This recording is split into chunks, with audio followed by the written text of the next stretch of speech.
But first, Pauline and part of her speech that she gave today in response to an annual conversation that has now happened 12 times about what we are doing to close the gap with Indigenous Australia. Here's part of what she told the Senate. If you want to close the gap, start taking some responsibility for your own people.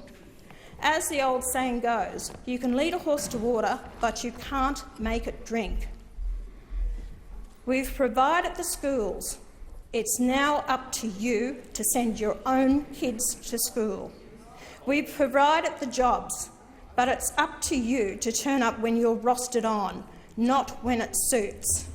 It's up to the Aboriginals to stay off the grog and the drugs. She said this also about the whole concept of closing the gap as an annual political tradition of hand-wringing.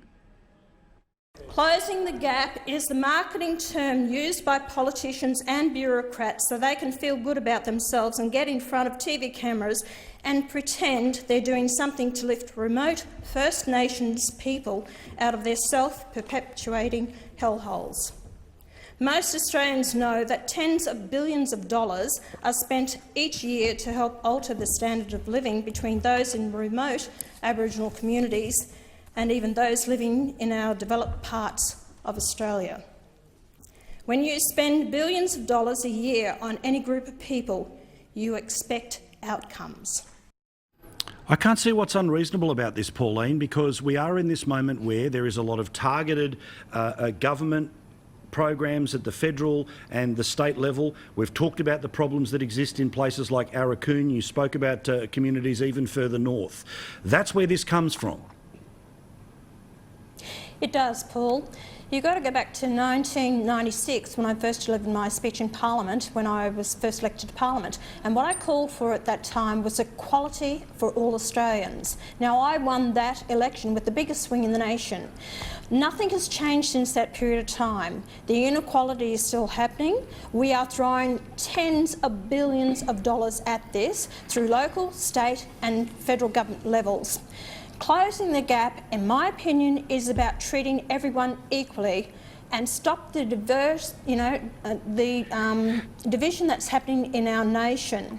I have travelled quite extensively. I've spoken to the Aboriginal elders. They themselves are saying they've lost control and everything's been given to the land councils, which they don't trust. They don't believe is doing the right thing by their people. I have had continually told of people who are ripping off the system that they have no say over it. We have problems with kids being raped. How can a 2-year-old have STD? How can that's sexually transmitted disease?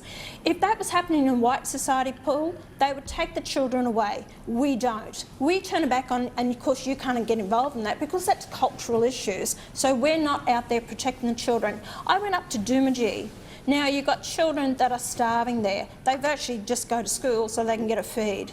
These are things that are happening in our communities. And you know what? It has to be the truth. We don't need any more organisations that are set up because there's no reporting done on it. So the next year it comes around, nothing's happened. Well, we need another program. They don't need any more programs. They need to be held to account for the money that's been given to them. And if that program's not working, then you don't get more money for it. And start helping these people, because I'm in fear for the future generations and the division that's happening in this nation. And if they reckon they want a voice, then I know they've got 5 in the parliament who claim Aboriginality, so how much more of a voice do they want? Well, and then you had the Greens straight away after your speech, because of course, you know, you're the Joker to their Batman, as they would view it.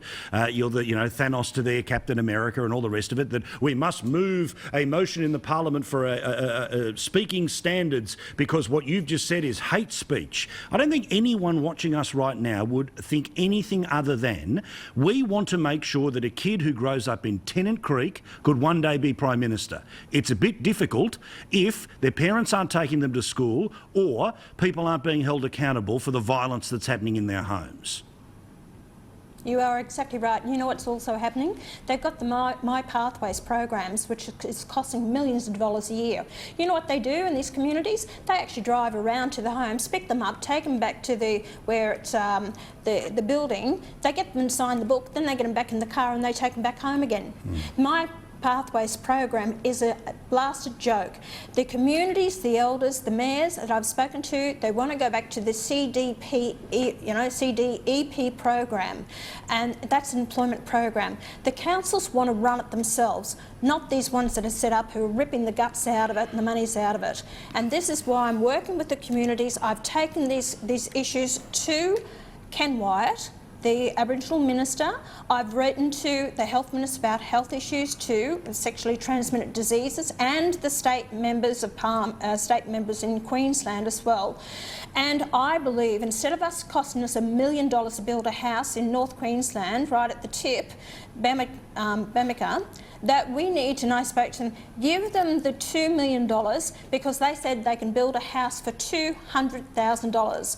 Give them a go at doing their own self-determination and trying to work to build their own homes instead of costing the taxpayers 5 times the cost of what it's costing. It's ridiculous. I'm going to keep pushing for this, Paul. No, I'm going to keep speaking the truth. They're not going to shut me down. No, as well you should. Stephen Conroy, what's wrong with what's just been said here? Because obviously the hand-wringing was there from your old team, the Greens saying that it was hate speech. When people hear what Pauline just said, and I showed of the speech, it's about accountability. We all know that as parents we have accountability for our children. Why are other communities let off because of absolute atrocities of the past?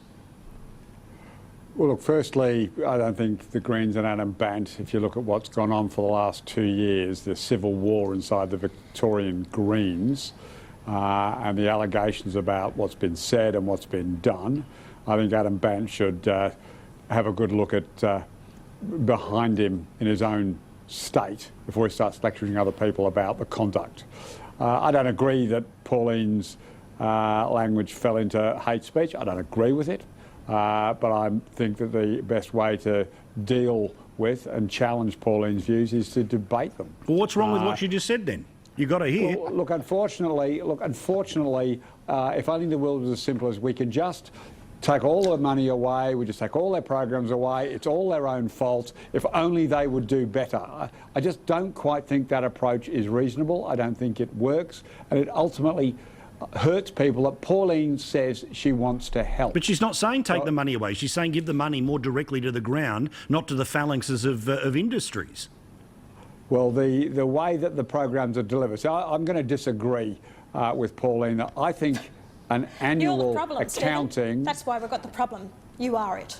You're the problem because you have a closed mind to all this, and the whole fact is that I listened to you, Pauline. You had a 10-minute rant.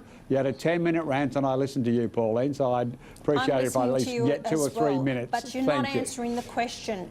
You're not answering the question, Stephen. Why I am wrong in what I am saying. I'm glad you're listening. Paul's right. I'm glad you're listening to me, Pauline. I never said that to take the money away. I want accountability for taxpayers' I can hear you listening to me, Pauline. All right. Okay, Stephen. All right. You got clear air. Let's go. Come on.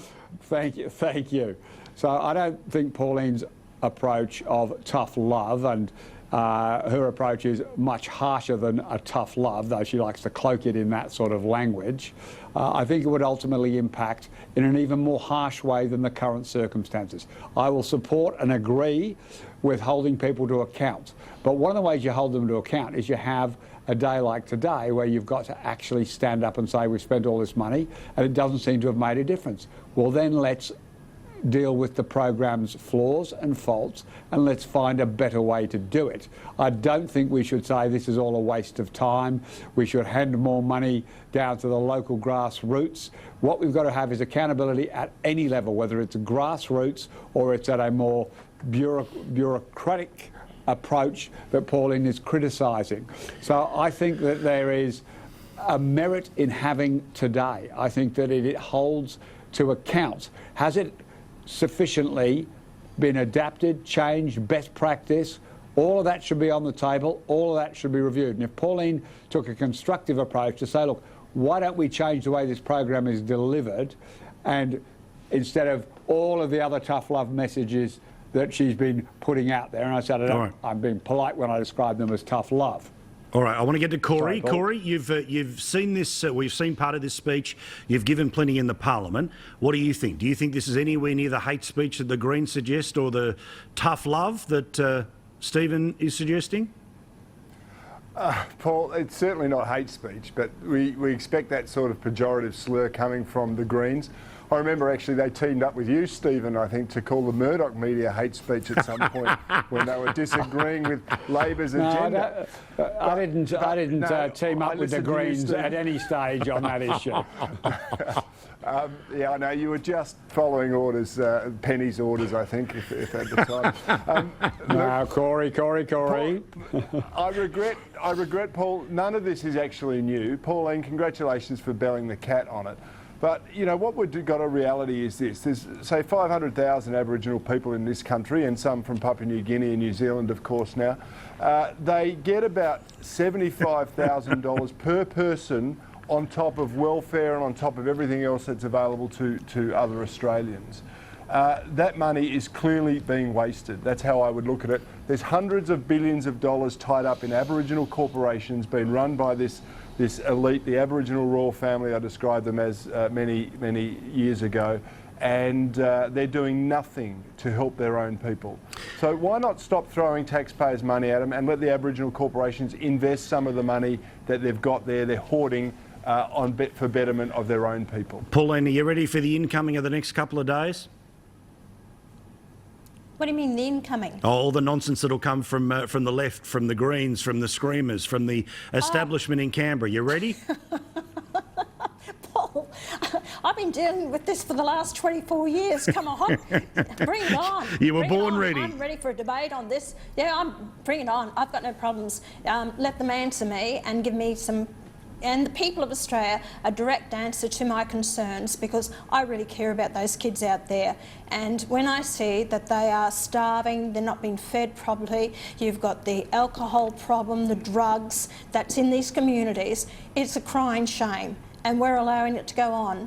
All right. Sorry, I won't sit back and not have a say. If you have a view, if you have experience in any of these communities, if you're Indigenous and you'd like to speak on the behalf of your communities, please send me an email, paul@skynews.com.au. Channel